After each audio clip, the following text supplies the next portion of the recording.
कि सर इसकी जो हम पढ़ाई करेंगे उस पढ़ाई के लिए हमें फीस कितना देना होगा एएमयू को।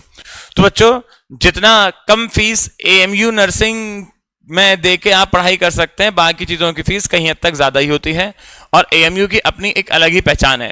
अब एएमयू में फीस दो तरह के लिए रहती है, एक कहा जाता है रेजिडेंट और एक कहा जाता है नॉन रेजिडेंट। प्यारे बच्चों, रेजिडेंट उनके लिए कहा जाता है जो बच्चे हॉस्टल लेते हैं उनको रेजिडेंट कहेंगे, और नॉन रेजिडेंट उनको कहेंगे जो हॉस्टल नहीं लेते।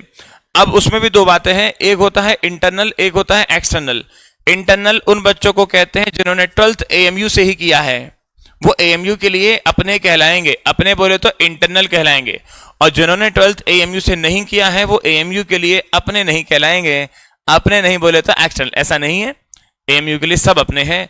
एएमयू में कोई जातिवाद नहीं है, कोई धर्मवाद नहीं है, सब इक्वलिटी है। एएमयू पढ़ाता है और पढ़ाने के जो जगह होती है वहां किसी चीज की कोई वेरिएशन नहीं होती। पर हाँ, इंटरनल एक्सटर्नल का रहता है कि जो बच्चों ने 12th एएमयू से की है उनको इंटरनल कहेंगे, जिन्होंने 12th एएमयू से नहीं की उनको एक्सटर्नल कहेंगे। अब उसमें अगर आप लड़के हैं और इंटरनल है, माने कि 12th आपने एएमयू से ही करी है और आप हॉस्टल भी लेना चाहते हैं तो आपकी फीस इतनी होगी। अगर आप लड़की हैं और आप इंटरनल हैं, आपने 12th एएमयू से करी है, हॉस्टल लेना चाहते हैं तो फीस इतनी होगी। एक्सटर्नल वालों की इतनी, गर्ल्स एक्सटर्नल, ये सारा आप डाटा यहाँ पे देख सकते हैं। और उसके बाद भी अगर आपको तरीका आए तो आप मतलब आप स्कॉलरशिप लेना आता है तो आप स्कॉलरशिप भी ले लीजिए। स्कॉलरशिप मिलती है, बहुत से बच्चों को नहीं आता स्कॉलरशिप कैसे लेनी है, क्या करनी है, तो वो हम बताते हैं। हमारा काम, अगर आप हमसे जुड़ते हैं, हमारा काम आपको पढ़ाने से स्टार्ट होता है। पढ़ाने के बाद जब एप्लीकेशन फॉर्म भरे जाते हैं तो वो गलत ना भर दें, उसकी पूरी गाइडेंस भी आपको हमारे यहाँ से मिलती है।